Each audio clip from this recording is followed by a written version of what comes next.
तुलसीदास विचारी कहे हरि भजन बिना सब जीव दुखारी। गोविंद बोलो गोपाल बोलो, गोविंद बोलो गोपाल बोलो, राधा रमना हरि गोविंद बोलो। विषय विलास विमोह विनाश, विमल विराग विवेक विकास, विमल विराग विवेक विकास, भगवत तत्व रहस्य प्रकाशिनी, भगवत तत्व रहस्य प्रकाशिनी, परम ज्योति परमात्म ज्ञान की, परमात्म ज्ञान की आरती अति पावन पुराण की, आरती अति पावन पुराण की, परमहंस मुनिनाथ निरसिक हृदय रसरास उरास, मुक्ति मुक्ति रति प्रेम सुनासिनी, मुक्ति मुक्ति रति परम भक्ति ज्ञान खान की, परम भक्ति ज्ञान खान की। हरे कृष्ण कृष्ण कृष्ण हरे हरि वो, हरे राम राम राम हरे हरे। बोल भागवत महापुराण की, बोल किशोर जी महारानी की, जय जय श्री राधे।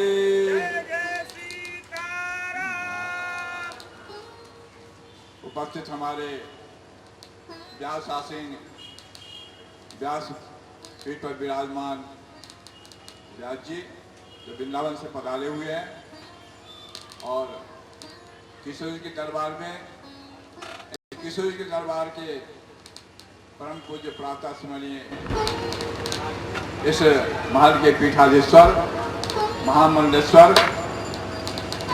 हमारे महंत जी महाराज, और व्यास जी के परम गुरुदेव जो हमारे विराजमान है, व्यास जी के गुरुदेव जी हैं, व्यास आशीर्वाद गुरु जी के चरणों में, और सभी संत विद्वजन और संगीतकार जितने हैं इनके व्यास जी के, और सभी जनकपुर वासी जो आए हुए हैं, हमारे महंत जी की ओर से, आप किशोर जी की ओर से आपका जीवन स्वस्थ मस्त तंदुरुस्त रहे, सबको किशोर जी में रति हो, मति हो, गति हो, ये शुभकामना।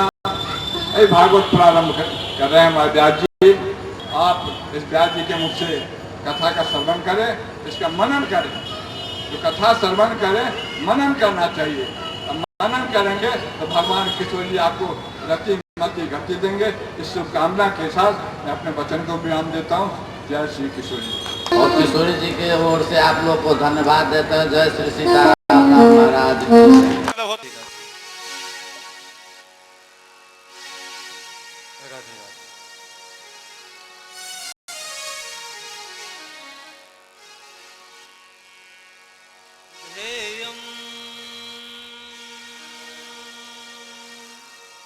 सदा परिभवग्न मभीष्टदोहम्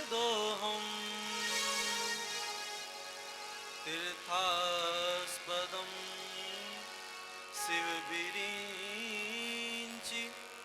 नुतं शरण्यम्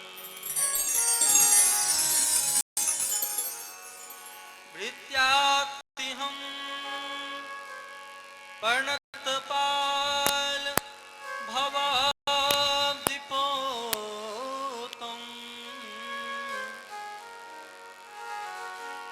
वन्दे महापुरुष ते चरणा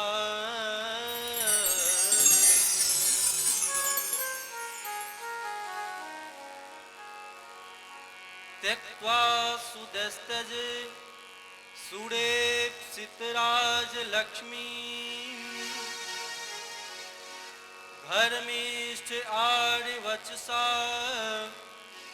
यद्गादरण्यम्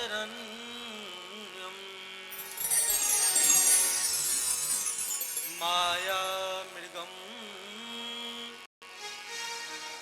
दैत्ये सितमन्वधावद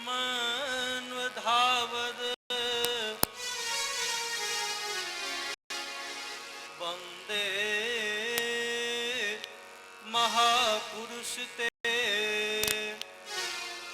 चरणारविंद।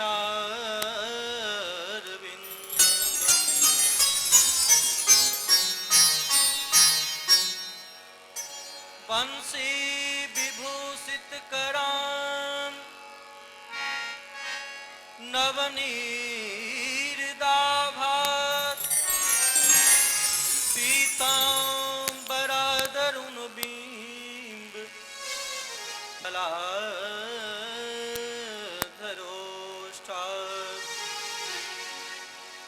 पूर्णेन्दु सुंदर मुखादरविंद नेत्रात्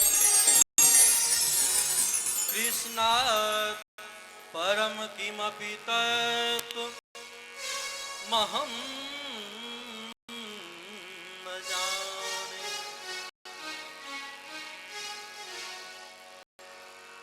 वंदे विदेहतनया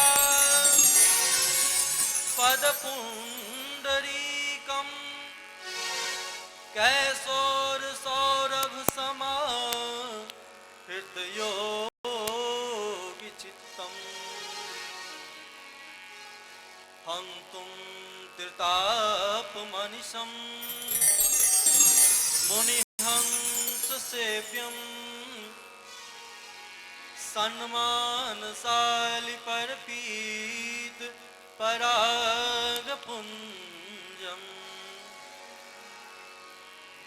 दुर्वादलं द्युतितनुं तरुणाब्जनेत्रम् हेमाम्बरं वरविभूषितभूषिताङ्गम् कन्दर्पकोटिकमनीय किशोरमूर्तिं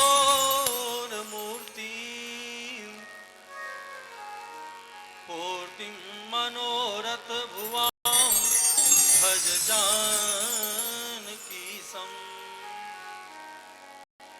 श्री सीतानाथ समारंभां श्री रामानंदारि मध्यमाम् असदाचार्य पर्यन्तां वन्दे श्री गुरु परम्पराम्।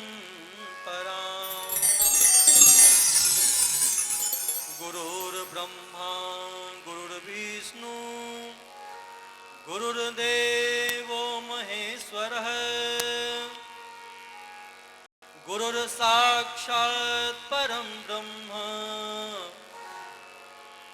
तस्मै श्री गुरुवे नमः। बोलिए श्री वृंदावन बिहारी लाल की जय हो, श्री राधा कृष्ण भगवान की जय हो, श्री सीताराम जी महाराज की जय हो, श्रीमद्भागवत महापुराण की जय हो, श्रीमद्भागवत महापुराण की जय हो, श्री जनकपुर धाम की जय हो, श्री जानकी महारानी की जय हो, सब संत भगवान की श्री महाराज जी की श्री सद्गुरु भगवान की जय जय श्री सीताराम जय जय श्री राधे जय जय श्री राधे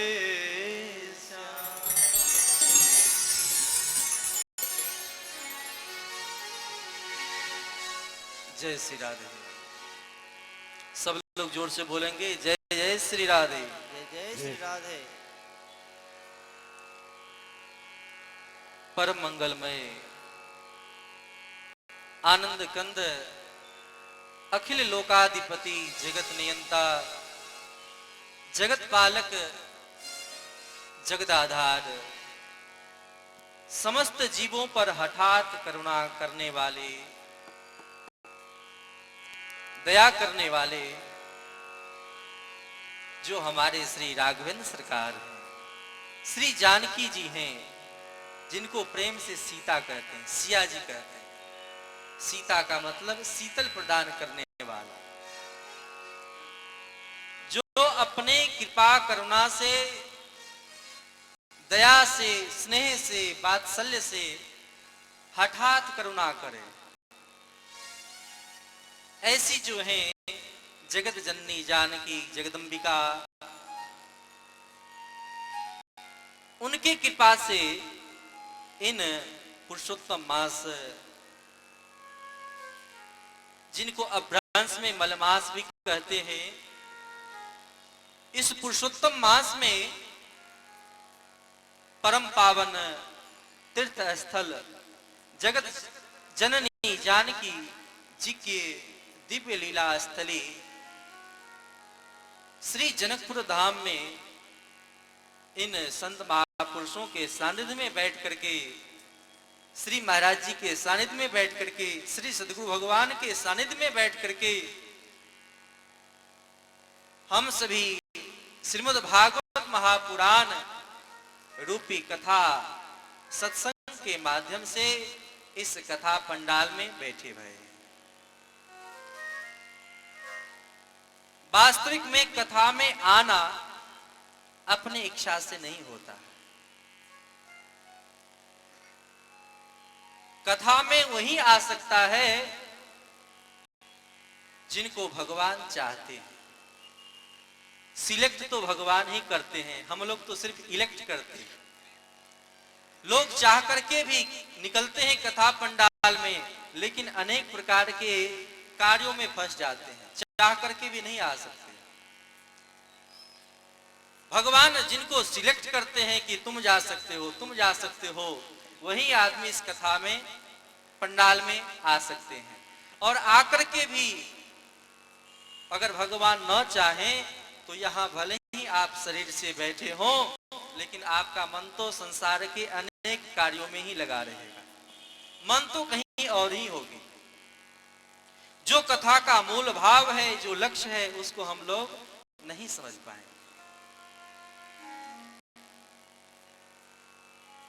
जो रघुवीर अनुग्रह किन्हा, भगवान कृपा करते हैं तब संतों का दर्शन होता है, कथाओं की सानिध्यता प्राप्त होती है। जिन कथा के माध्यम से इस कथा पंडाल में हम बैठे हैं, उस कथा का नाम क्या है? श्रीमद् भागवत महापुराण। और भागवत जी क्या चीज है? तेने यम वांगमयी मूर्ति प्रत्यक्षा वर्तते हरि। भागवत और कुछ नहीं है। भागवत सिर्फ पुस्तक ही नहीं है, ग्रंथ ही नहीं है। भागवत तो साक्षात भगवान के वांगमय स्वरूप है, साक्षात वांगमय स्वरूप। दूसरा अर्थ यह भी होता है भागवत का मतलब भक्त। अन्य जितनी भी कथाएं हैं वह कथा तो भगवत पुराण हो सकता है, भागवत नहीं। यह तो भागवत महापुराण। भगवान अपने भक्तों के लिए किस प्रकार उत्कंठित रहते हैं, मिलने के लिए, उनके चर्चा को करने के लिए कैसे कैसे ललायित रहते हैं, यही तो इन कथाओं के माध्यम से हम समझ पाते हैं, सुन पाते हैं। लीला स्थल का विशेष प्रभाव पड़ता है।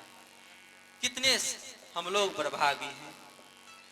बड़े भाग्य मानुष तनु पावा, बड़े भाग्य मानुष तन पावा, बड़े भाग्य मानुष तनु पावा, बड़े भाग्य मानुष तन पावा, सुर दुर्लभ सद ग्रंथहि गावा, सुर दुर्लभ सत्संग गावा। यह मनुष्य का शरीर भी बड़ा ही दुर्लभ है। शरीर ही सबको नहीं मिल पाता है। अरे अन्य योनियां तो प्राप्त हो जाएगी, लेकिन मनुष्य का शरीर नहीं मिलेगा। यह इसलिए हम कह रहे हैं क्योंकि कथा कहाँ हो रही है, तो नेपाल में। नेपाल किनके नाम पर पड़ा है? श्री निमिजी महाराज के नाम पर। और निमिजी महाराज जब नव योगेश्वर महाराज से सत्संग करते हैं, तब तो यही प्रार्थना करते हैं, दुर्लभो मानसो देहो देहिनां छनु भंगुरः तत्रापि दुर्लभम मन्ये वैकुंठम प्रिय दर्शनम। ये वैकुंठ क्या है? अरे वैकुंठ तो भगवान के नित्य धाम हुआ करते, लेकिन वैकुंठ वहां यह बात नहीं कहा गया है।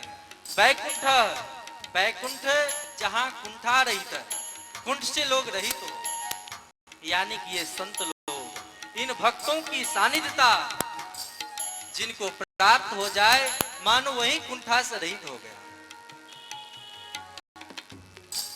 संतों के सानिध्यता प्राप्त करने से ही, सदगुरु के सानिध्यता प्राप्त करने से ही जो हमारे भीतर में अनेक प्रकार के जो कुंठा हैं, वह कुंठाएं खत्म होगी। अनेक प्रकार की जो तृष्णाएं हैं, वो तृष्णाएं खत्म होगी। नहीं तो तृष्णा खत्म नहीं हो सकती। इसीलिए आचार्यों ने गान किया है, राम तजो पर गुरु न विसारू, गुरु के सम हरि को न निहारू। राम तजो पर गुरु न विसारू, गुरु के सम हरि न निहारू। राम तजो पर, अरे भगवान का परित्याग कर दो, कोई दिक्कत नहीं, भगवान तो फिर भी मिल जाए। यह श्रीमद् भागवत महापुराण का आदेश। लोग जितनी कथाएं सुनते हैं उनमें भगवान की प्रधानता है, लेकिन श्रीमद् भागवत महापुराण में तो भक्तों की प्रधानता है। अरे संतों के सानिध्य में बैठे रहो। हमारे गुरुदेव सुनाते थे, समुझ सजनी आशिक हुई रहना। आशिक बनना चाहिए। जब संतों का संग प्राप्त हो जाए, सदगुरु का सानिध्य प्राप्त हो जाए, तो आपको कुछ करने की आवश्यकता नहीं है। नहीं तो कौन से साधन आप करेंगे?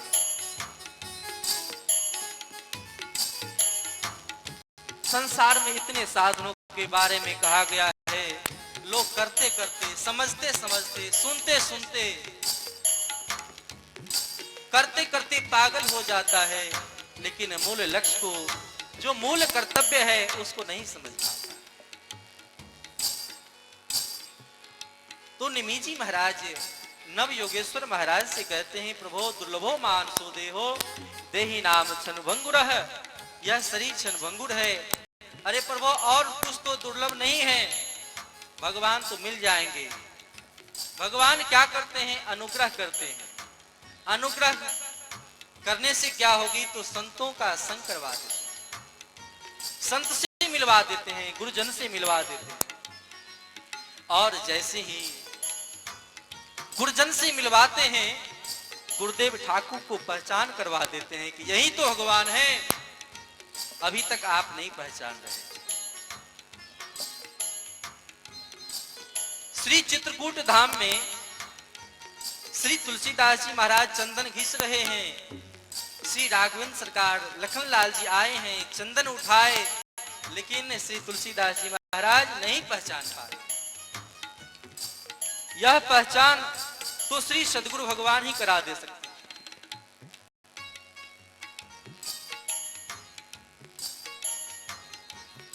बोलिए श्री जुगल सरकार की। श्री महाराज जी वृंदावन वाले आज अभी यहाँ से जा रहे हैं।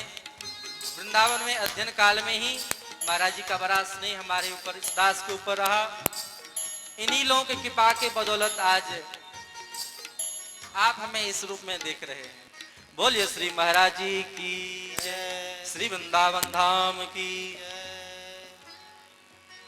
जय। सिया राम जय, जय सिया राम, जय सिया राम जय, जय सिया राम, जय सिया राम जय, जय सिया राम, जय सिया राम जय, जय सिया राम, जय सिया राम जय, जय सिया राम, जय सिया राम जय, जय सिया राम, जय सिया राम जय, जय सिया राम, जय सिया राम जय, जय सिया राम,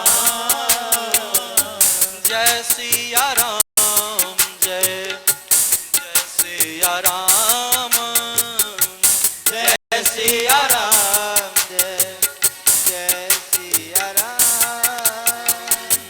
जय सिया राम जय, जय सिया राम, जय सिया राम जय, जय सिया राम, जय सिया राम जय, जय सिया राम, जय सिया राम जय, सिया राम, जय सिया राम जय, जय सिया राम, जय सिया राम जय, जय सिया राम, जय सिया राम जय, जय सिया राम, जय सिया राम जय सिया राम। बोले श्री वृंदावन बिहारी लाल की जय। जब तक महापुरुषों की सानिध्यता प्राप्त न हो तब तक जीवन के ध्येय को हम लोग नहीं समझ पाएंगे। इस कथा पंडाल में बैठना भगवान की कृपा, भगवान सिलेक्ट करते हैं। हम लोग तो इलेक्ट करते हैं, बहुतों मिल करके एक को चुनाव करते हैं, उसको इलेक्ट कहते हैं, और बहुतों में से एक को जो चुनते हैं उनको सिलेक्ट कहते हैं। तो भगवान बहुतों में से एक को चुनते हैं कि आप कथा में जा सकते हो, आप कथा में जा सकते हो, वही तो कथा में आ सकता है।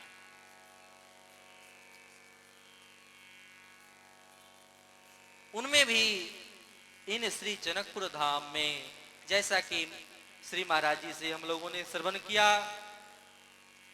संतों के माध्यम से हम लोगों ने यही श्रवण किया, कथा में आना चाहिए, कथा सुननी चाहिए। यहां बैठे हैं, कितने सौभाग्यशाली हैं। कथाएं तो यहां बराबर हुआ करती है, होते ही रहते हैं, सब लोग सुनते ही रहते हैं।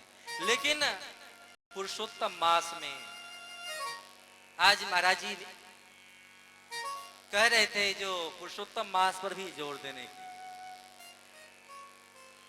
यह पुरुषोत्तम मास किनके लिए प्रकट हुआ, विचार करें। पुरुषोत्तम मास भगवान ने अपने भक्तों के लिए ही बनाया है, श्री प्रहलाद जी के लिए।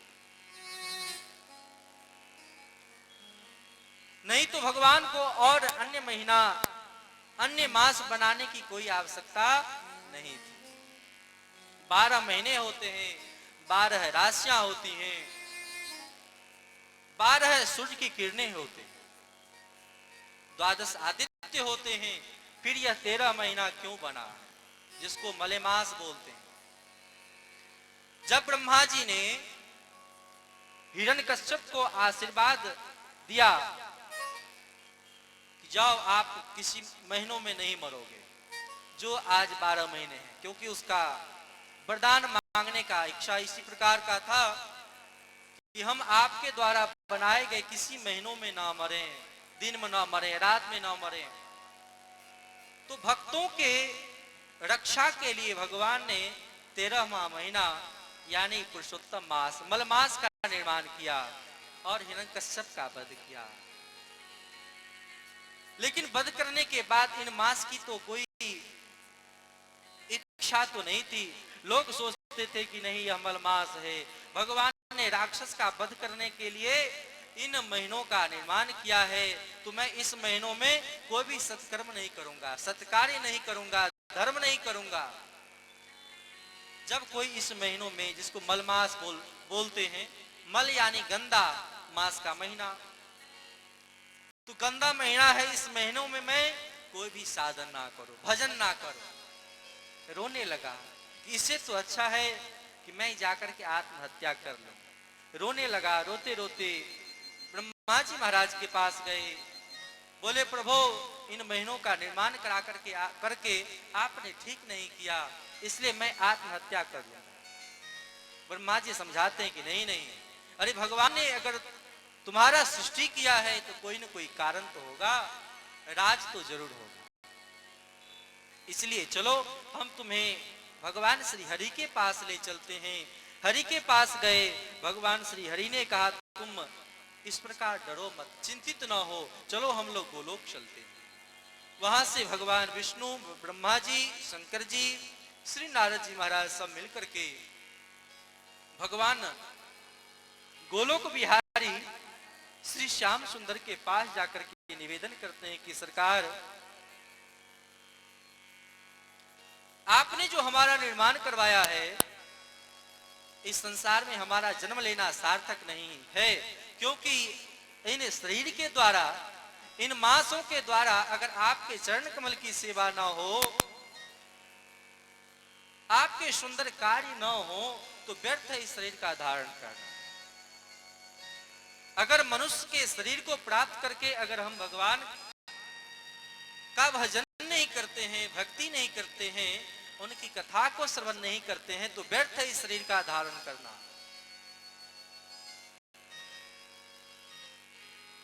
जिस कार्य के लिए मिला है, उस वस्तु का उसी कार्य में लगाना चाहिए। जब बाल लीला हम लोग श्रवण करेंगे तो उसमें देखेंगे कि दूध पिला रही हैं यशोदा मैया कान्हा को, और इतने में किन्हीं के द्वारा खबर आता है कि दूध उबल रहा है, नीचे गिरने को तैयार है। दूध क्यों नीचे गिर रहा है, आग में क्यों दूध जल रहा है? इस पर श्री बल्लभाचार्य जी महाराज कहते हैं कि दूध इसलिए आग में जल रहा है कि श्याम सुंदर अगर भरपेट अपने माँ के दूध को ही पी लेंगे तो इस दूध को रख करके क्या किया जाए, यह दूध हम किस काम के। इसलिए भगवान अगर हमको स्वीकार न करें, इससे तो अच्छा है आग में जल करके मर जाना, अपने प्राण का त्याग कर देना। अगर इन शरीर के द्वारा अगर हम भगवान का भजन नहीं करते हैं तो व्यर्थ है इस मानव का शरीर को प्राप्त करना। दीपक का लौ देखेंगे हमेशा ऊपर की ओर होगा, जल कितने भी आप ऊपर फेंको जल नीचे की ओर होगी।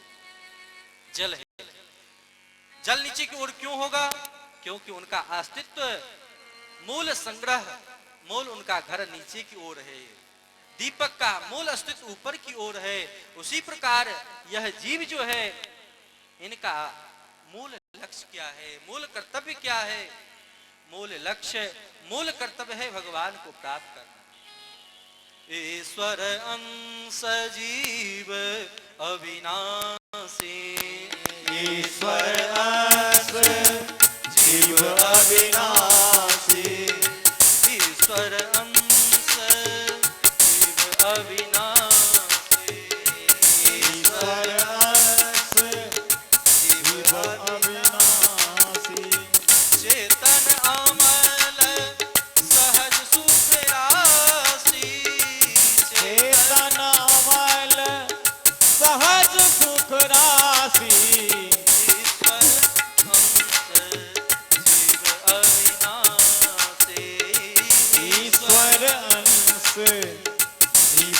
अविनाशी।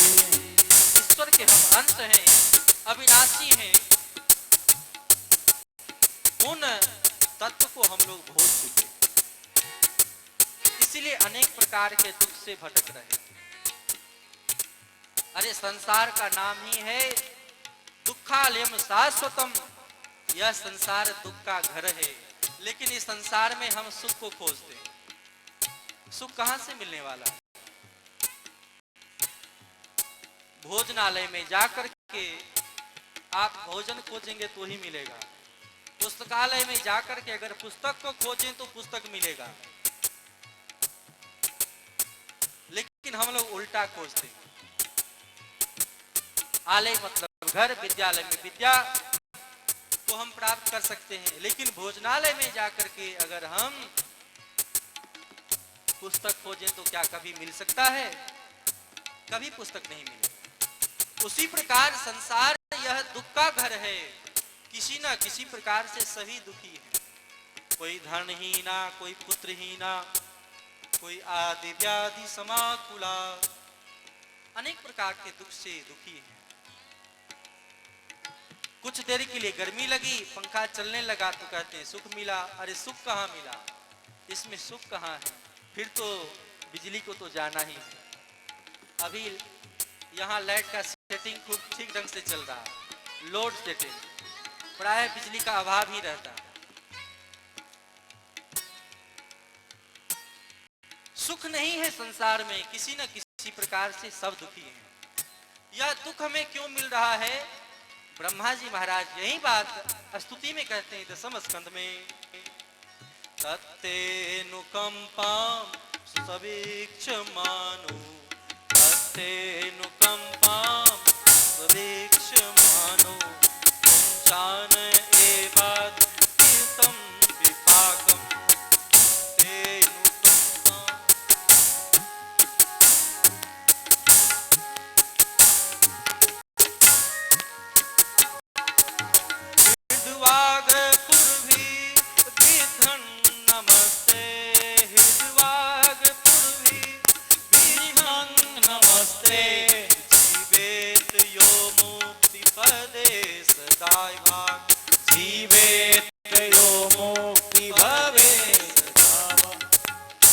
इस संसार में कोई जीवित रहते हुए भी अगर चाहे कि मैं मुक्त हो जाऊं, उन भगवान को प्राप्त कर लूं, उनके लिए बड़े सुंदर सुंदर साधन इन श्रीमद् भागवत महापुराण में बतलाया गया है, कहा गया है। ध्यान से कथा अगर श्रवण करेंगे समझ में आ जाएगा। क्या करें, कौन से साधन को करें, कैसे करें, क्यों करें? महात्म का यही मतलब होता है। महात्म किसे कहते हैं, क्यों करते हैं, करने से किसकी प्राप्ति होगी, किसने किया, क्यों किया, और करने के बाद किस फल की प्राप्ति को पाया, कब किया, किस किसने किया, यही तो महात्म। आज तो कथा प्रारंभ होने में विलंब है, कल से तो समय से ही होगा। ब्रह्मा जी महाराज कहते हैं कि हे प्रभु, जो जीव संसार में अनेक प्रकार के कार्यों में लगा हुआ, जैसे ही कर्म को करता है तो उससे पाप होना, पुण्य होना, सुख होना, दुख होना स्वाभाविक ही है। दुख भी होगा, सुख भी होगा, हानि भी होगा, लाभ भी होगा। सुख क्या है? सुख है सोने का जंजीर, दुख क्या है? लोहे का जंजीर। लेकिन अगर विचार करके अगर देखें तो जंजीर का काम सिर्फ बांधना ही है। अरे सोने के जंजीर से कोई बांधे तो प्रसन्न मत हो, विवेकी जन सोचते हैं। कथा इसलिए हम सबों को श्रवण करनी चाहिए। तो श्री ब्रह्मा जी महाराज कहते हैं तत्तेनुकंपा, हे प्रभु सदैव जो जीव आपके कृपा को स्वीकार करता है, जो हो रहा है प्रभु आप ही कर रहे हो, आप ही कर रहे हैं, और कोई नहीं कर रहा, इतना हम सिर्फ समझ लें। कर्म करेंगे तो पाप होना, पुण्य होना, सुख होना, दुख होना स्वाभाविक ही है, दोष होना स्वाभाविक ही है। कोई भी पाप से पुण्य से कोई नहीं बच सकता है। आप खेती करें, गृहस्थी करें, घर के कार्य को करें, व्यवसाय करें, कहीं ना कहीं हानि और कहीं ना कहीं कोई ना कोई तो लाभ जरूर है। तो फिर इन जीवों का छुटकारा कैसे होगा? इन्हीं जीवों पर दया करने के लिए श्री नारद जी महाराज, जिनकी वाणी कभी रद्द नहीं होती है, वही श्री नारद जी महाराज अपनी भक्ति सूत्र में जीवों को करने के लिए एक आदेश दे देते हैं। ये जीव, अरे जीवात्मा, अपने कर्म को ही ठाकुर के प्रति समर्पित कर दो ना। जो हम कार्य करते हैं, अगर उस कार्य को अगर ठाकुर के प्रति समर्पित कर दें, अगर आप घर में रसोई बनाते हैं, अपने लिए बनाते हैं तो दोष है, लेकिन उसी को निवेदन कर दें कि ठाकुर जी के लिए हम बना रहे हैं। तुम ही निवेदित भोजन करही, प्रभु प्रसाद पट भूषण धरे। अगर उस कार्य को ही समर्पित कर दें तो फिर दोष नहीं लगता है। ब्रह्मा जी महाराज कहते हैं कि आपकी कृपा को जो जीव कृपा समझ करके करता है उसको कष्ट नहीं होता। सोचता है ठाकुर जी की कृपा के फलस्वरूप ही यह फल हमें प्राप्त हुआ, हम ठीक ढंग से जी रहे हैं। तत्तेनुकंपाम सवेक्षमानो, हर समय देखो, ये नहीं कि जब सुख मिला तो कहते हैं कि यह तो हमारे पुरुषार्थ का फल है, इतना मेहनत करते हैं, दिन रात हम नौकरी करते हैं, मेहनत करते हैं, उसी के फलस्वरूप हमको प्राप्त हुआ है, ऐसा ना हो। और दुख मिले तो कहना चाहिए कि नहीं नहीं, ये तो हमारे भाग्य में लिखा था। नहीं, यह नहीं होता। हम लोग तो हर समय कपट करते हैं, कपट का आश्रय लेते हैं, सुख खोजते हैं वस्तु में। अरे भगवान से भी मांगते हैं तो क्षणभंगुर सुख मांगते हैं। लक्ष्य क्या है, उद्देश्य क्या है, उद्देश्य ही समझ में नहीं आता। हम क्षणभंगुर सुख खोजते हैं कि हमेशा के लिए सुख खोजते हैं, हमेशा के लिए लाभ खोजते हैं कि हमेशा के लिए हानि खोजते हैं, क्षणभंगुर खोजते हैं। इस पर भी तो कभी विचार करना चाहिए। आंख बंद करके चल रहे हैं, ऐसा ना हो। तो उनकी कृपा को जो जीव सदैव स्वीकार करता है, हे प्रभु, वह आपका बड़ा प्रेमी भक्त होता है।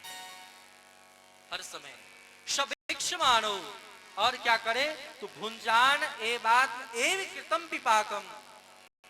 अरे जो हमारे ऊपर जो कुछ कष्ट हो रहा है तो यह सोचना चाहिए कि यह तो मेरे किए हुए कर्म का फल है। लोग कर्म करते समय नहीं सोचते हैं कि किसका फल हमें मिल रहा है,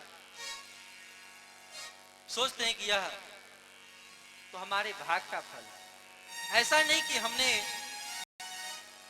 जो कर्म किया उसी कर्म का फल है, उसको स्वीकार करे।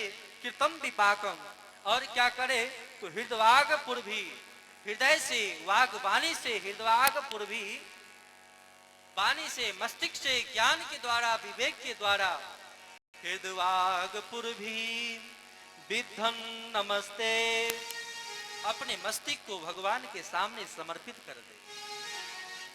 विद्धन नमस्ते, नमस्कार करे भगवान के चरण कमल में। यही भागवत धर्म का सार तत्व है।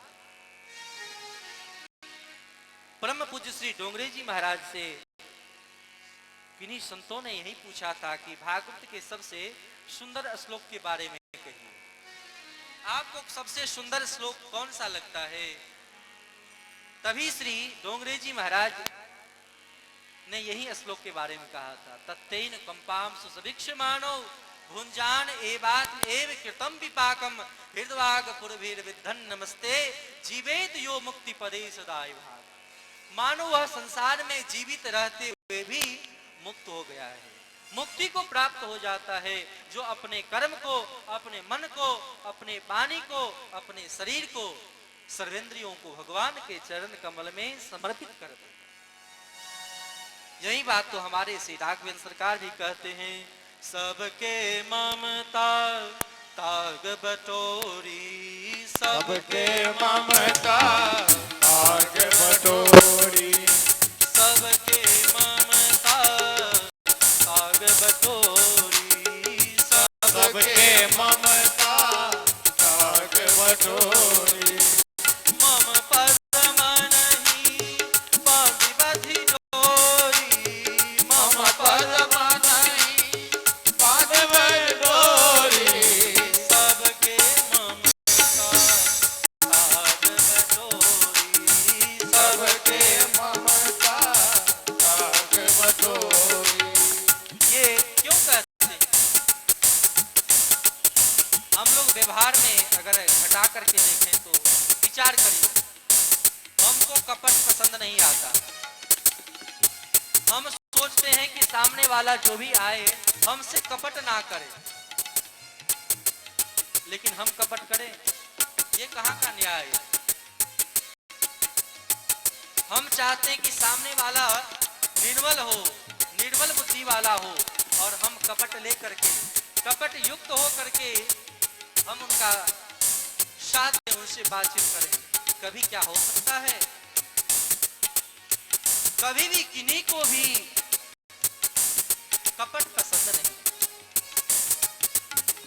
निर्मल मन जन सो मोहि पावा, निर्मल मन जन सो मोहि पावा, मोहि कपट छल छिद्र न भावा, मोहि कपट छल छिद्र न भावा। निर्मल मन जन सो मोहि पावा, निर्मल मन जन सो मोहि पावा। भगवान निर्मल जो जीव है उसको ही स्वीकार करें। जब बालक छोटा होता है, किसी भी पशु पक्षी, किसी भी जानवर या मनुष्य का हो, जब तक छोटा है तब तक सबको प्यारा लगता है, लेकिन जैसे उसके भीतर में कपट का समावेश होने लगता है, कपट का समावेश होने से वह सबका प्रिय नहीं रह पाता। इसीलिए हम जो भी साधन करने जा रहे हैं, जो भी कर्म करने जा रहे हैं, उस कर्म को ठाकुर जी के प्रति समर्पित करें। कायेन वाचा मनसेन्द्रियैर्वा बुद्ध्यात्मना मानुषत स्वभावात् करोति यद् यत् सकलं परस्मै नारायणायेति समर्पयेतत्। उन्हीं को समर्पित कर दे।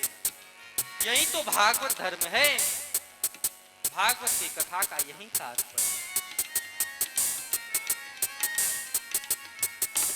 नारद जी महाराज बड़े दयालु हैं, भगवान से प्रार्थना करते हैं, प्रभु यह जो मलमास है बड़ा दुखी है, इसके लिए आप कोई उपाय को करिए।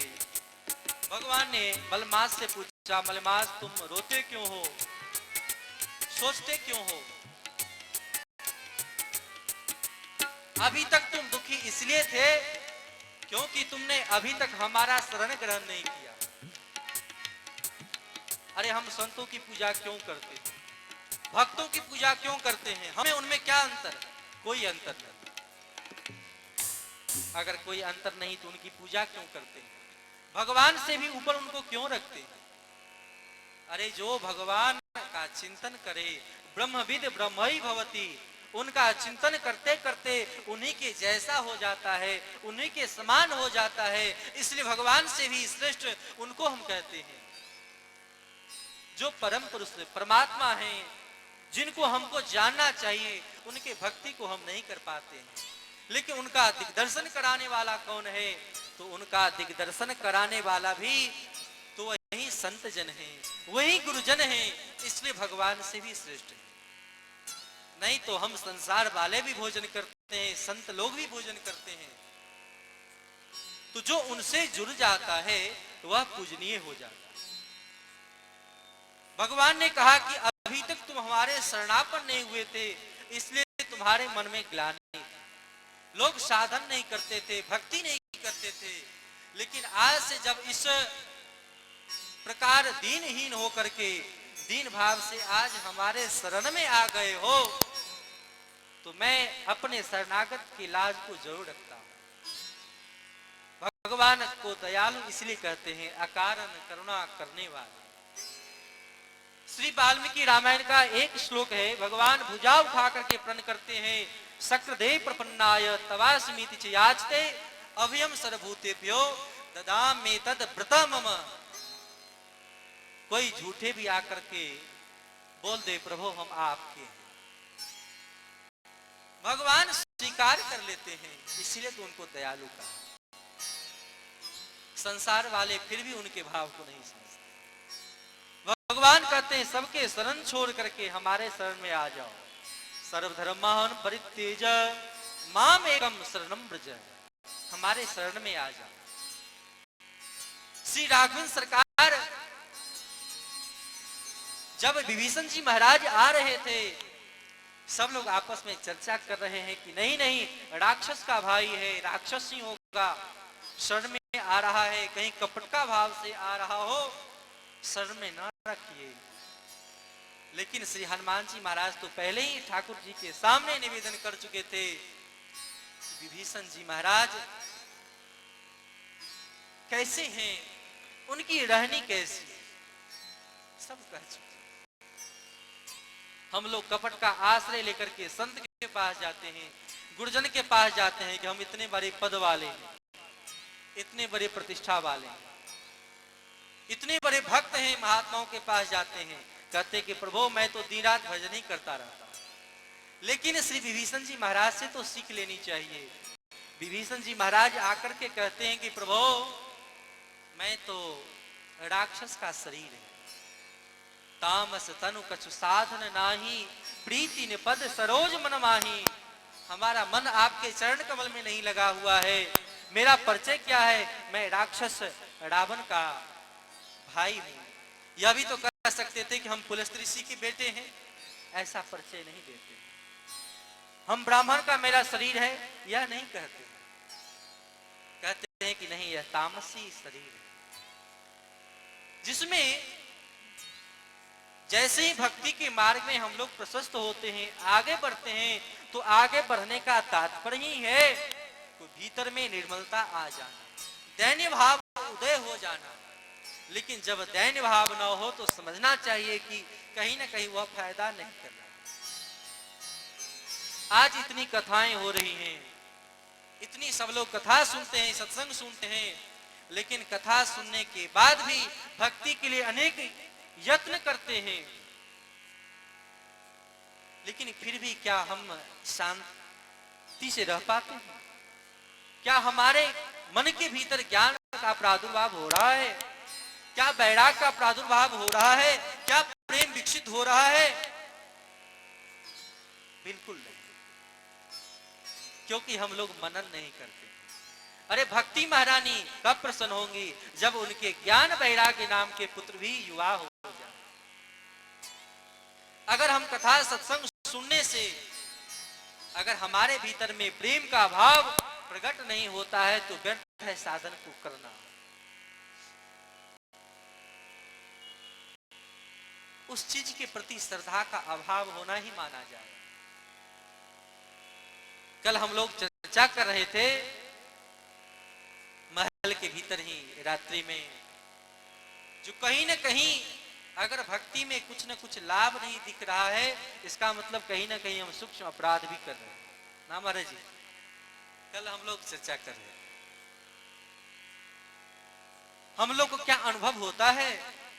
इतने नाम जप करते हैं, नाम जप का फल क्या है? कथा सुनने का तात्पर्य क्या है? कभी विचार नहीं करते हैं। इस कान से सुनते हैं, उस कान से निकालते हैं, इससे नहीं होने वाला है। हम कथा को सुने और सुनने के बाद मनन भी करें, चिंतन भी करें। कोई भी अगर हम कार्य करते हैं तो कार्य का फल है, जो भी हम कार्य करते हैं, अगर सेवा करते हैं तो सेवा करने में और भी प्रेम का प्रादुर्भाव होना और उस कार्य को करने में और भी मन का लगना। आप नाम जप कर रहे हैं तो नाम जप का फल है कि और भी नाम जप करने की इच्छा को होना। और भी जब करने की दिन प्रतिदिन उत्तरोत्तर प्रेम का प्रादुर्भाव होता जाए और हम उस साधन को करते जाए, तब समझना चाहिए कि कहीं ना कहीं हमारा प्रमोशन है। नहीं तो कहीं ना कहीं सूक्ष्म अपराध करके हम उन साधन से अलग हो जाते हैं, मूल चीज नहीं समझ पाते। ये सब कब हो सकता है? जब हम दिन प्रतिदिन कथा सुनते जाएं। सताम प्रसंगान मम वीर संविदो भवन्ति हृत कर्ण रसायना कथा तजोषणादास पवर्ग वर्तमनि सर्धारति भक्ति अनुक्रमस्यति। नवधा भक्ति से भी पहले आचार्यों ने आदेश कर दिया है कि हम संतों का संग करें। सभी जगह तो कहते हैं संतों का संग करें, लेकिन संतों का संग भी हम कैसे करें? एक छोटा सा दृष्टांत है। एक संत जी महाराज घूमते घूमते एक जंगल की ओर जा रहे थे। लोगों ने मना किया, महाराज जी उधर मत जाइए, क्योंकि वहां विशाल एक सर्प रहता है और वह सर्प सबको काट लेता है, खा लेता है, इसलिए उधर मत जाइए। संत जी ने कहा, देखो हम लोग तो महात्मा ठहरे, हमको तो उनसे बैर है नहीं, फिर हमको क्यों खाएगा।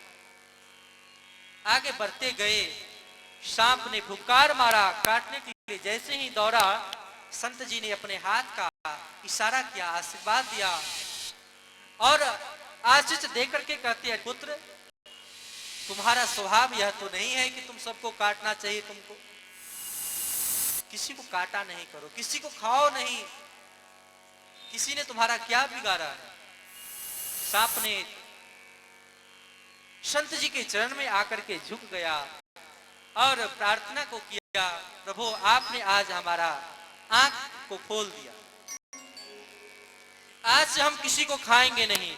लेकिन प्रभु यह तो बतलाइए कि लोग आते हैं और हम कुछ नहीं बोलते तो हमारा छेड़छाड़ करने लगते हैं, पत्थर फेंकने लगते हैं, कुछ करते हैं। संत जी ने कहा, देखो अगर कोई आता है कुछ कहता है तो फुफकार छोड़ा करो। फुफकार तो छोड़ सकते हो, लोग भाग जाएंगे, काटना नहीं। और फुफकार भी छोड़ना क्या, अभी तो सबसे पहले सोच लो कोई कुछ तुमको नहीं बोलेगा, तुम किसी को काटा ना करो, अपने स्वभाव में रहो, निर्मल बन जाओ, किसी के प्रति कोई भाव ना रखो। संत जी के बात को समझ लिया सर्प। संत जी चले गए। अब तो गांव वाले सब आते, सांप को छू करके देखते, अरे सांप तो कुछ बोल नहीं रहा है, सांप तो दिन प्रतिदिन नाम जप कर रहा है, और नाम जप जैसे जैसे कर रहा है उसके भीतर में प्रेम का प्रादुर्भाव होते जा रहा है।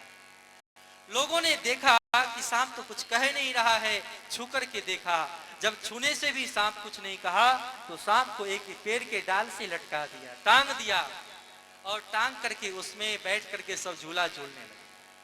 कोई आता पत्थर से मारता तो भी सांप कुछ नहीं कहता,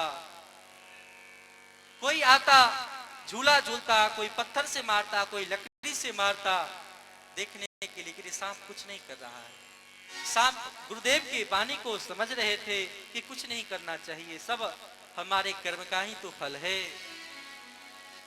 कुछ ही दिन में सांप बहुत दुर्बल हो गया, निसहाय हो गया, और वहां एक वृक्ष के नीचे पड़ा था।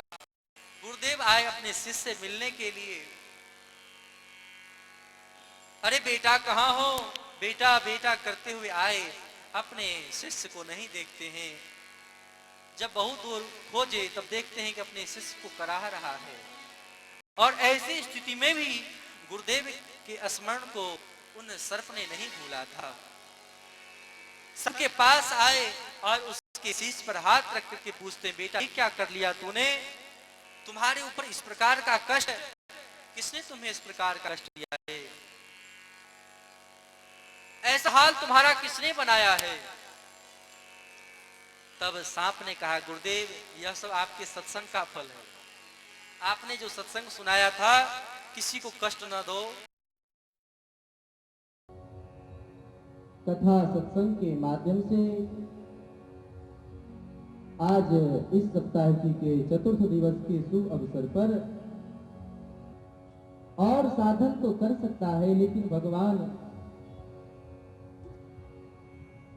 के दिव्य कथा का आश्रय नहीं ले सकता, इसीलिए दुर्लभ कहा। दुर्लभो मानुषो देहो देहिनां छनुभंगुरः तत्रापि दुर्लभं मन्ये वैकुंठं त्रिदर्शनम्। वैकुंठ तो जानते ही हैं, एक तो भगवान के जो दिव्य धाम हुआ करते हैं उन्हीं को वैकुंठ कहते हैं, लेकिन भगवान का घर कहाँ है? क्या भगवान गोलोक में ही रहते हैं? क्या भगवान साकेत में ही रहते हैं? क्या भगवान मंदिरों में ही रहते हैं? नहीं। अरे भगवान तो भक्त के हृदय में रहते हैं। भक्त का हृदय ही भगवान का निज निवास स्थल है, इसलिए वैकुंठ नाम संतों का।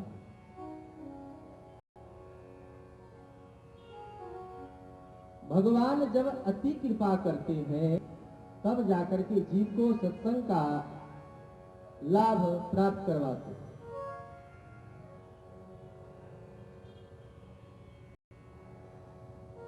शंकराचार्य भगवान ने जैसा कि कहा है, 3 चीज मनुष्य के जीवन में दुर्लभ है। कौन कौन सा चीज? तो कहते हैं मनुष्यत्व, मनुष्य का शरीर प्राप्त करना, मोक्ष प्राप्त करना और दिव्य महापुरुषों का संग प्राप्त करना। आगे हम लोग कथा श्रवण जैसा कि करेंगे कपिल देव भगवान के प्रसंग में, तो इस कथा को प्रारंभ करने से पहले मन एवं वाणी को सुस्थिर करने के लिए कुछ क्षण भगवान के पावन नामों का आश्रय है।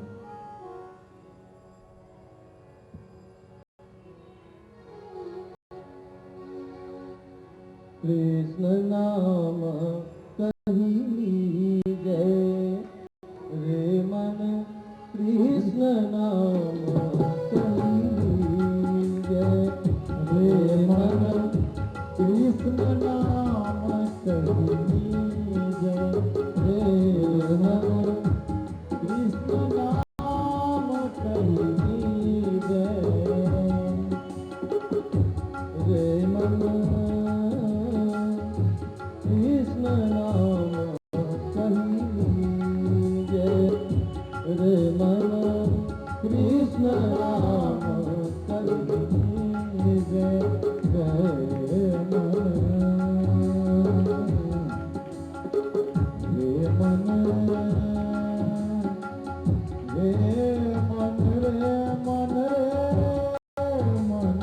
मन, कृष्ण नाम कही लीजै रे मन, कृष्ण नाम कही लीजै।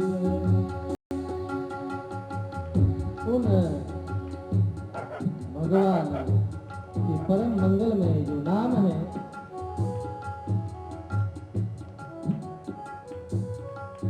भगवान से भी श्रेष्ठ उनके पावन नाम है। कहूँ कहाँ लगी नाम बराई, रामन सकहि नाम गुण गाई।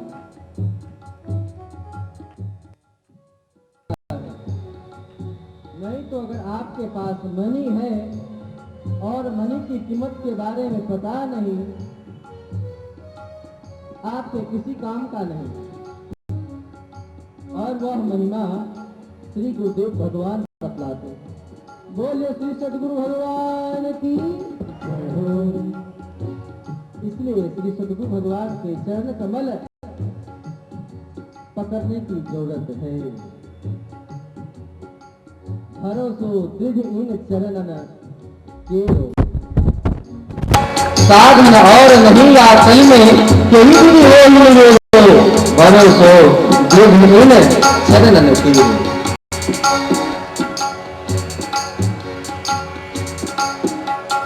सूर कहा दो विधि आंगरो बिना मोल को छोड़ो भरोसो दृढ़ इन चरणन केरो। मुझे तो सिर्फ केवल गुरुदेव के चरण कमल को ही पकड़ने की इच्छा होनी चाहिए।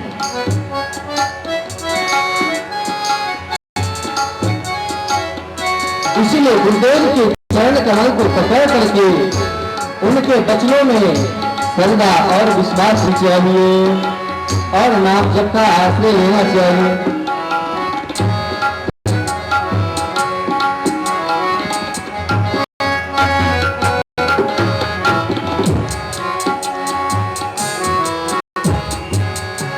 गुरु के वचन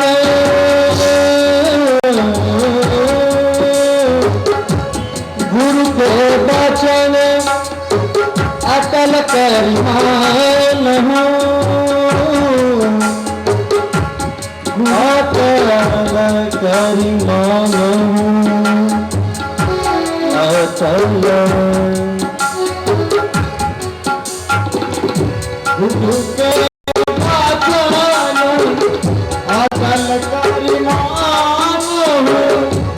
साधु समागम की मन कृष्ण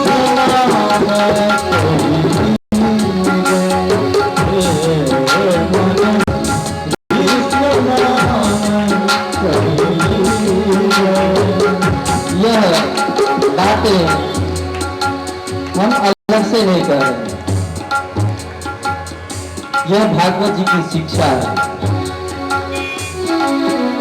जैसा कि हम सभी कल कथा श्रवण किए थे, भागवत जी का निर्माण कैसे हुआ, सुखदेव जी महाराज को कैसे अध्ययन करवाए और अध्ययन कराने के बाद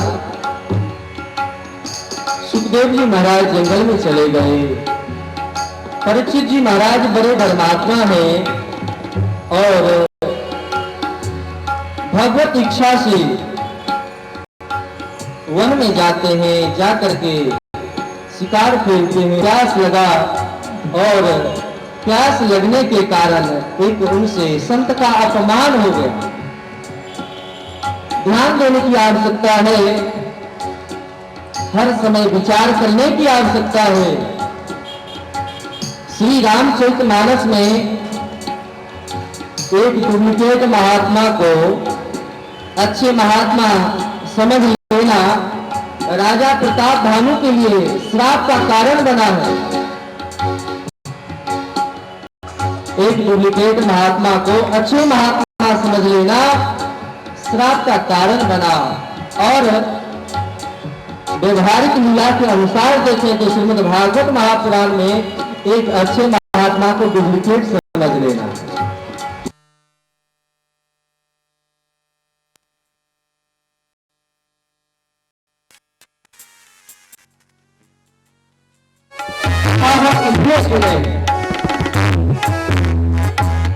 कथा से हमें ज्ञान होता, सदा उत्पन्न होता। सदा प्रसंगार मंदिर संविदो भवन निमित्त कर्ण रसायन गतः तज्जो समादास पवर्तमनि सर्वदावती भक्ति नमस्ते। पहले तो सदा को हम जागृत करें।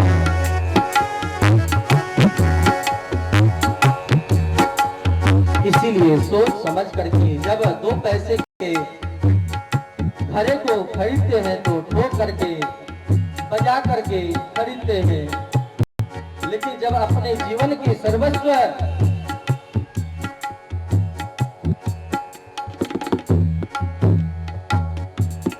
शरीर को, मन को, चित्त को, बुद्धि को जब हम इन्हीं के चरण में डालते हैं, रखते हैं, क्या सोच करके नहीं लेना चाहिए?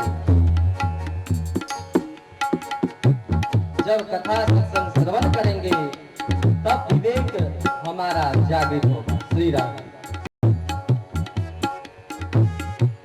और अपने भीतर में अनेक प्रकार के गुणों को हम खोजेंगे।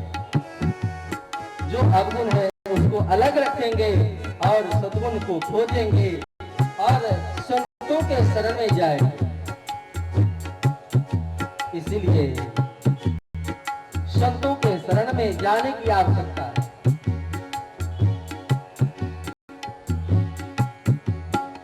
किसी को अगर पता चल जाए कि हमारी मृत्यु अगर 7 दिन के अंदर होने वाली है, तो लोग सारे संपत्ति को फूंक करके अपने भोग में लगा लेते। जब मर ही जाना है तो रख करके क्या फायदा।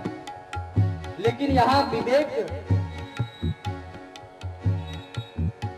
का आश्रय राजा परीक्षित जी ने लिया और मृत्यु को सुन करके गंगा के पावन तट पर चले गए। वैराग का आश्रय लेकर के संतों से जिज्ञासा करते हैं।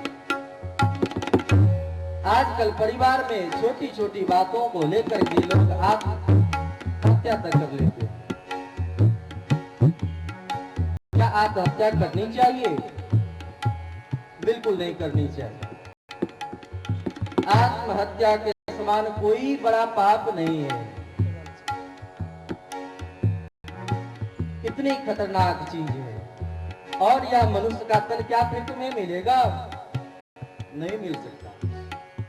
गलती के कारण लोग सोचते हैं क्या करें, अपने जीवन को एक खत्म कर दें। लेकिन गलती तो सबसे होना संभव है। इसलिए जीवन को बचा करके रखते हैं। उस समय में सत्संग का आश्रय लें, संतों के संग में जाएं। लेकिन हम लोग तो संतों के पास भी जाते हैं तो कपट लेकर के जाते हैं। कपट का आश्रय लेकर के संतों गुरुजनों के पास नहीं जाना चाहिए। आपने राम कथा सुनी होगी। उस कथा में श्री दशरथ जी महाराज को संतान नहीं है। इनके मन में दुख है, क्या करूं, कहां जाऊं। और श्री दशरथ जी महाराज गुरुदेव के शरण में जाते हैं और जाकर के निवेदन करते हैं, निज दुख सुख सब गुरु ही सुनाओ। निज दुख सुख सब गुरु ही सुनावो। अपने दुख और सुख दोनों की बातों करते। दुख क्या है? पुत्र के लिए दुख नहीं है कि हमें पुत्र नहीं है। पुत्र के लिए क्या है? दुख नहीं है कि हमारे घर में पुत्र नहीं है। दुख इस बात का है कि जिन परमात्मा ने तपस्या के कारण भगवान ने कहा है कि मैं आपके यहाँ पुत्र बन करके आऊंगा, वह परमात्मा अभी तक क्यों नहीं आए? पुत्र की लालसा नहीं है, इसलिए इनके मन में दुख है। पुत्र के लिए दुख नहीं है। अगर पुत्र के लिए दुख होता तो क्या पहले दुख नहीं होता? आज चौथेपन में सोच रहे हैं। अभी तक तो प्रतीक्षा में ही इनका समय व्यतीत हो गया है। हम लोग क्या करते हैं तो परमात्मा की परीक्षा लेते हैं। पग पग पर थोड़ी सी नाम नहीं जप करते हैं, कथा सुनते नहीं है, भजन साधन करते नहीं है कि परीक्षा ले बैठते हैं। इतना तो भजन कर रहे हो, भजन कर रहे हैं, फिर भी इतना बीमार क्यों पड़ते? हमारे बच्चे धन संपत्ति से युक्त क्यों नहीं होते हैं? परिवार सुखी क्यों नहीं होता है? 2-4 बिल्डिंगें क्यों नहीं बनी? हमारा फैक्ट्री क्यों ठीक से नहीं चल रहा है? पग पग पर परीक्षा। लोग भी कहते हैं देखो खूब भजन कर रहा है, क्या प्रभाव पड़ा? सब तो बीमार रहते हैं। भक्ति का फल यह नहीं है। अगर कोई आदमी भजन को करे तो भजन का फल है भगवान में प्रीति होना और संसार से अनासक्त का भाव हो जाना। आजकल लोग महात्माओं में भी, कथावाचकों में भी एक होड़ सी लगी है। ध्येय क्या है? धन संपत्ति को एकत्र करना।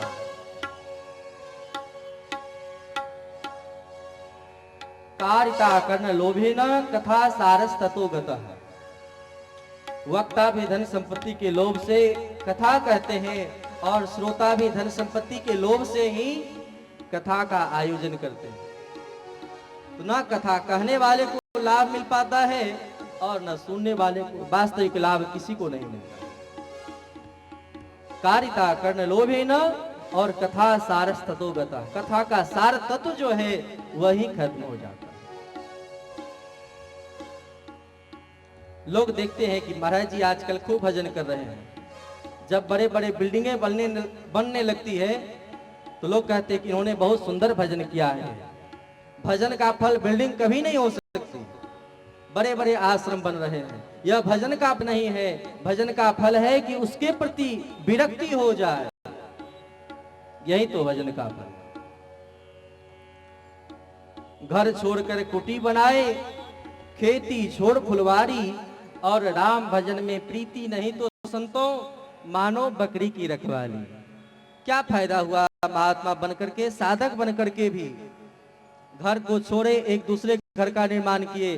परिवार में 2-4 लोग थे, उनको छोड़े और हजारों के परिवारों को पकड़ लिया। बड़ी बड़ी संस्था को बनाने के लिए उत्सुक हम लोग रहते हैं, लेकिन श्री सुध जी महाराज कहते हैं मैं नन्नेन भावेन भक्ति कुर्वन्ति ये दृढ़ाम। अरे इतने होने के बाद भी उसमें आसक्त ना हो, यही भक्ति का फल है। घर में स्त्रियां अपनी पति के चरण कमल की सेवा करती हैं, और सेवा क्यों करती हैं? पति के सेवा को तो ठीक ढंग से करती ही हैं क्योंकि पतिव्रताएं हैं, लेकिन पति के जो सगे संबंधी हैं उनकी भी सेवा करती हैं, इस उद्देश्य के साथ कि ये हमारे पति के संबंधी हैं। उसी प्रकार जो भगवान के प्यारे भक्त होते हैं वो भगवान को अपने पति परमेश्वर मानते हैं, और संसार के जो सगे स्नेही जन हैं उनको भगवान के स्वरूप के समान ही उनके भक्त को समझ करके सेवा को करते हैं। कितनी भी आप सास की सेवा कर लो, ससुर की सेवा कर लो, और परिवार के स्नेही जनों की सेवा को आप कर लें, क्या स्त्री के पति प्रेम में अंतर होता है? कोई अंतर नहीं। पति के प्रति प्रेम बरकरार रहता है। लेकिन जो पति से द्वेष करे, जो पति को सम्मान नहीं करे, क्या स्त्रियां उनकी सेवा को करेगी? नहीं करती, क्योंकि हमारे पति से जिनके लिए मैं इनकी सेवा को कर रही हूं यही उनसे प्रसन्न नहीं है, तो मैं इनकी सेवा क्यों करूं? उसी प्रकार हम घर में रहें या घर को छोड़ करके अध्यात्म के मार्ग का अनुसरण करें, लेकिन आसक्ति नहीं हो, आसक्ति न हो, और भगवान के प्रेमी जन समझ करके उनकी हम सेवा करें, तब उसमें कोई भी अकल्याण वाली बात नहीं है, आसक्ति वाली बात नहीं है, और तब बंधन नहीं होगा। मैं नन्नेन भावेन भक्ति कुर्वन्ति ये दृढ़ा। भक्ति करनी चाहिए, कपट का आश्रय नहीं लेना चाहिए। दशरथ जी महाराज के मन में यही दुख है कि जिन परमात्मा ने यह कहा था कि मैं आपके यहाँ पुत्र बन करके आऊंगा, आपको कहीं बाहर जाने की जरूरत नहीं है, लेकिन अभी तक क्यों नहीं आए, यही दुख है। और सुख क्या है? सुख यह है कि हमारे सामने गुरुदेव हैं, तो गुरुदेव अगर हैं तो भगवान को तो आना ही पड़ेगा। यह सुख है।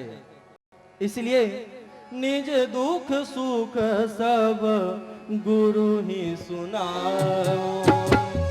निज सुख दुख सब गुरु ही सुनाओ। निज दुख सुख सब गुरु ही सुनाओ। निज सुख दुख सब गुरु ही सुनाओ। गुरुदेव के सामने निवेदन करते हैं, गुरुदेव देखिए भरोसा है तब तो गए हैं, मेरा चौथापन व्यतीत हो रहा है और अभी तक वह ठाकुर जी कह चुके हैं कि मैं आपके यहाँ संतान के रूप में आऊंगा। भगवान तो कहे थे कि मैं एक बन करके आऊंगा। विचार करेंगे, गहराई की बात है।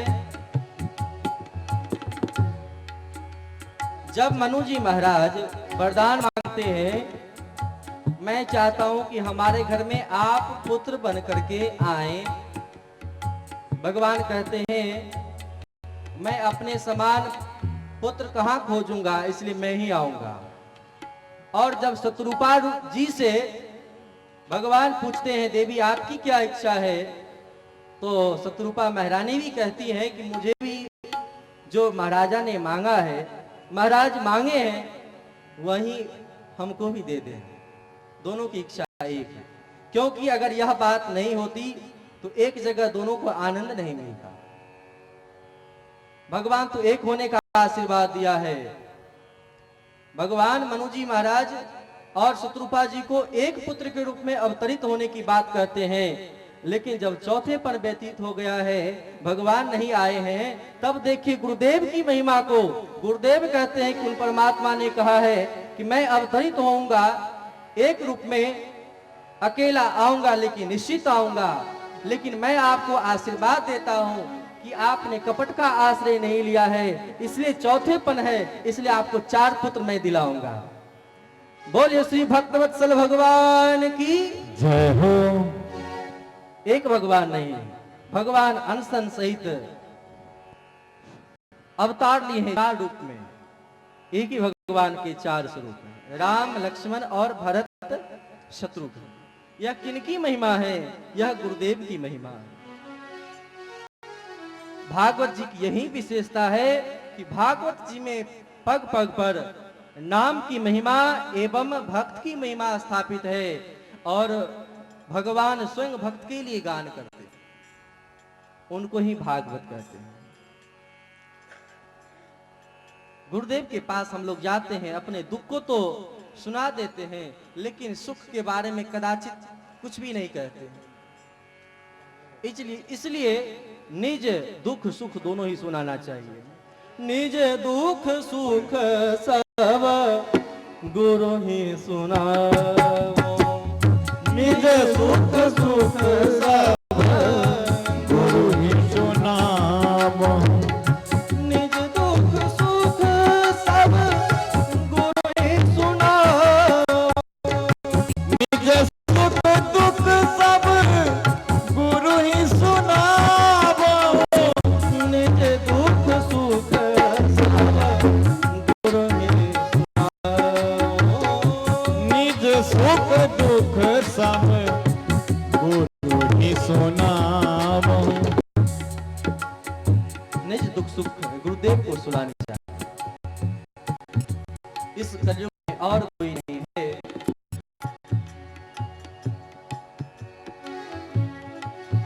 साधन और नहीं या कली में कहीं विधि हो ही निवेरो। आने के साधन है समुद्र के समान। मैंने उस दिन चर्चा किया था, यह संसार भी भवरूपी सागर है। संसार सागर है, इससे निकलने का एक ही साधन है। वह कौन सा साधन है? नौका भी हो, सब कुछ तो हो, आप सवार भी हो जाएं, लेकिन खेलने वाला न हो, कुशल न हो, तब तक उस पार जाना बड़ा ही मुश्किल है। इसलिए सदैव हम लोगों को चाह उन परम पुरुष परमात्मा की होनी चाहिए, सद्गुरु भगवान की होनी चाहिए। चाह उनकी हमको हरदम चाहिए, चाह उनकी हमको हरदम चाहिए। अगर वो चाहे तो फिर क्या, फिर वह सद्गुरु भगवान अगर चाह ले तो क्या चाहिए। इसलिए कृष्ण नाम कहिली रे मन कृष्ण नाम कहिली जय, रे मन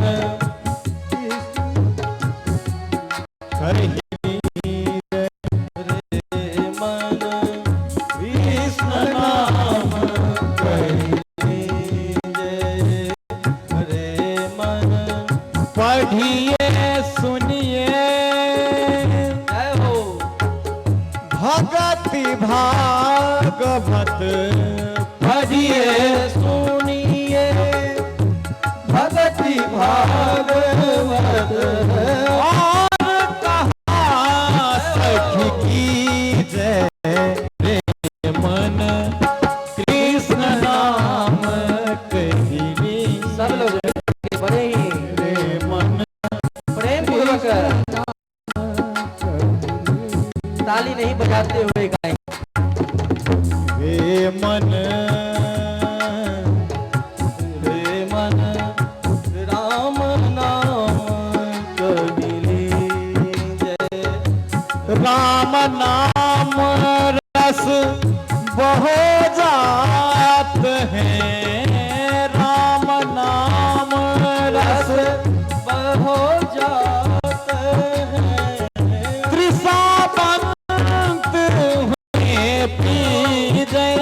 त्रिसावंत का मतलब क्या होता है, समझा दीजिए थोड़ा। जब हम लोग अत्यंत प्यासे होते हैं, अभी की तो ताजी समाचार है, राजस्थान बाढ़ के कारण आज डूब रहा है। बहुत बाढ़ की स्थिति उधर है, क्योंकि वृंदावन सब में बहुत बारिश हो रही है। लेकिन अन्य वर्षों में और अन्य समयों में देखा जाता है, मरुस्थल में बहुत सारे रेत कण दिखाई पड़ते हैं।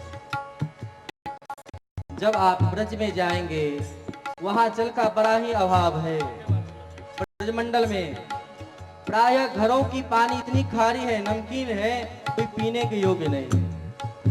पीने के योग्य पानी खेतों में पाया जाता है। आप लोग बैठ जाएं। श्री राधे। चलते चलते एक सरोवर दिखाई दिया, और सरोवर भी जब दिखाई पड़ता है, उसके ऊपर काई लगे भय है और जल दिखाई नहीं देता है। अब तो प्राण जाने की नौबत है। अब एक बूंद भी अगर जल ना मिले तो मृत्यु निश्चित है। अब तो मरना ही सत्य है, मरना ही पड़ेगा। तब ऐसे ज्ञानी जन होते हैं, विवेकी जन ऐसे होते हैं, जो नजदीक आकर के बतला देते हैं कि अरे इस काई को हटाओ, इस जल के ऊपर जो कुछ जमावड़ा है उसको हटाओ, उसके नीचे जल है। और उस काई को हटाते हैं और सामने जल को देख करके बड़े प्रेम पूर्वक मानो अमृत को प्राप्त कर लिया है, उस साधारण जल को पीते हैं। तो तृषावंत उन्हीं को कहते हैं जो जल के लिए व्याकुल हो, तड़प रहा हो।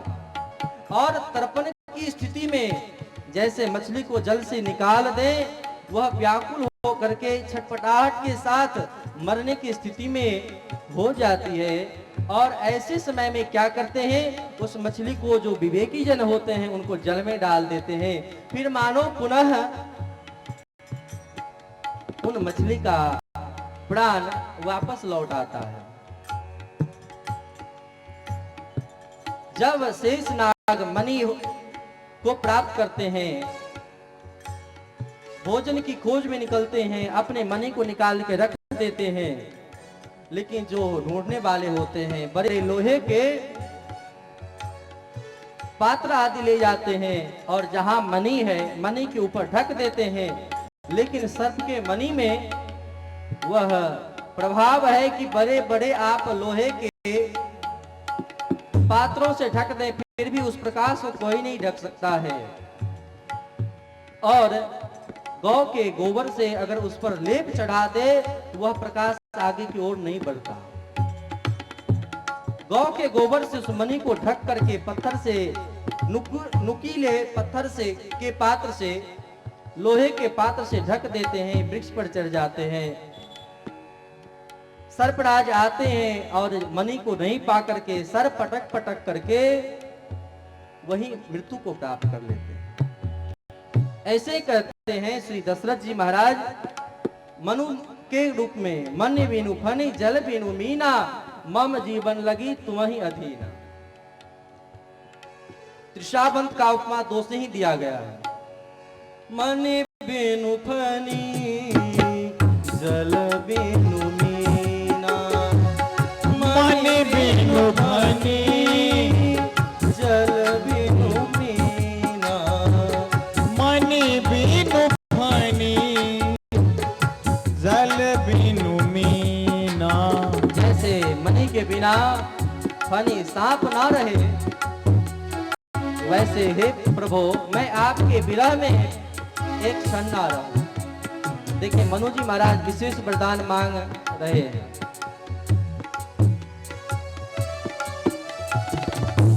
मन बिनु फनी और जल बिनु मीना, मछली जल से बाहर नहीं रह सकती, वैसे ही मेरा प्राण आपके बगैर एक क्षण के लिए भी ना रहे। इसलिए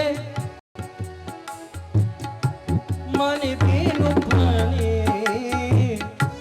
जल बिनु मीना, मन बिनु फनी जल बिनु मीना, मम जीवन लगी तुम्हीं अधीना।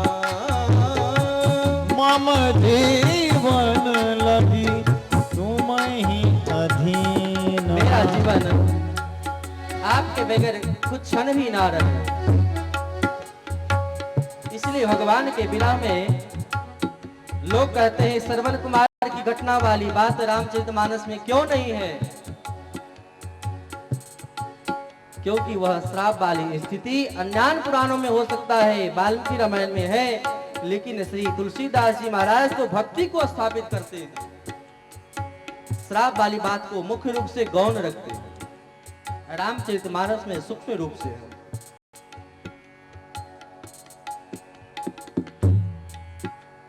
लोग सोचते हैं जैसे कि मैंने कल बताया परीक्षित जी महाराज का श्राप मिलना, श्री वेदव्यास भगवान का संशय होना, ब्रह्मा जी का मोह होना, नारद जी का मोह होना, गरुड़ जी का मोह होना, यह सब तो सदगुरु के भक्ति की महिमा है, गुरु परंपरा के प्रणाली को स्थापित करने की विधा है। नहीं तो क्या गुरु जी को मोह हो सकता है? भगवान के चरण कमल की जो सदैव सेवा करते रहते हैं, क्या उनको मोह हो सकता है? नारद जी को क्या मोह हो सकता है? क्या भगवान के प्यारे भक्त जय और विजय क्या सनकादिक भगवान के साथ दुर्व्यवहार कर सकते हैं? उनको श्राप देने की आवश्यकता कहां से आई? यह सब भगवान की स्वेच्छा है। स्वेच्छामयस्य, भगवान तो स्वेच्छा के कारण यह सब करवाते हैं।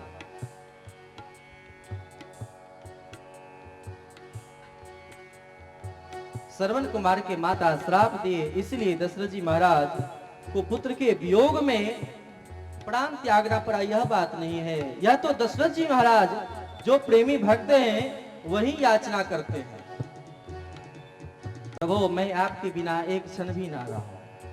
यही भक्ति है। और यही बात भागवत जी में वृत्रासुर कहा है,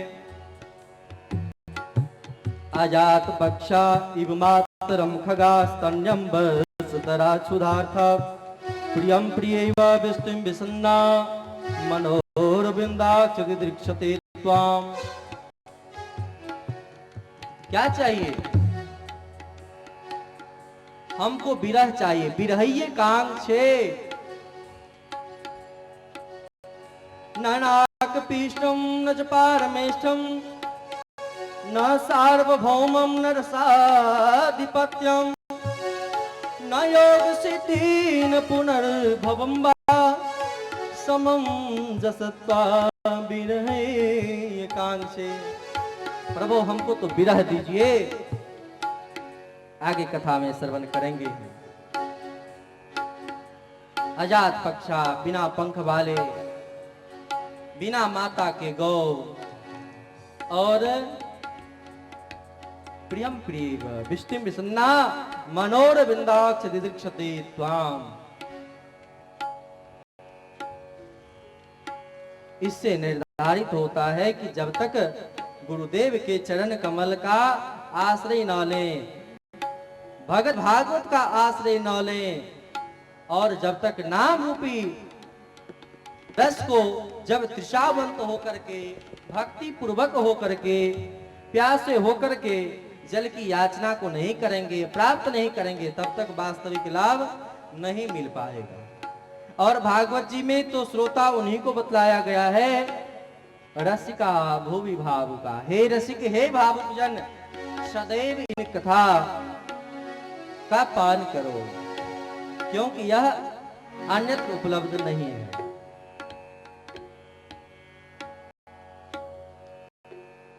जहां भगवान के भक्ति संबंधी कथा ना हो, सत्संग ना हो, ऐसे समाज में रह करके हम क्या करें? इसीलिए तृषावंत होकर के पीना चाहिए, प्यास से होकर के।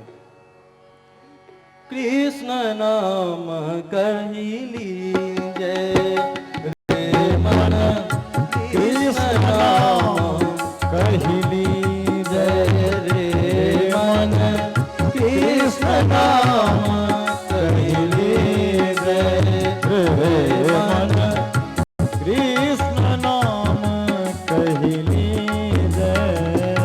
कृष्ण नाम रस बहो जात है, कृष्ण नाम रस बहो जात है, कृष्ण नाम रस बहो जात है। कृष्णावंत है पी जय रे मन, कृष्ण नाम कही लीजे रे मन, कृष्ण नाम कही लीजे रे मन, कृष्ण नाम कही लीजे रे मन, कृष्ण नाम कही लीजे। सूरदास प्रभु शरणता किए, सूरदास हरि शरण ताकिए, सूरदास हरि शरण ताकिए, सूरदास हरि शरण ताकिए। जन्म सफल कर लीजे रे मन, कृष्ण कही लीजे रे मन, कृष्ण नाम कही लीजे रे मन, रे मन, रे मन, रे मन, रे मन, रे मन, रे मन, रे मन, राम नाम कही लीजे रे मन, कृष्ण नाम कही, राम नाम कही, कृष्ण नाम कही लीजे। बोलिए भक्त वत्सल भगवान की जय हो।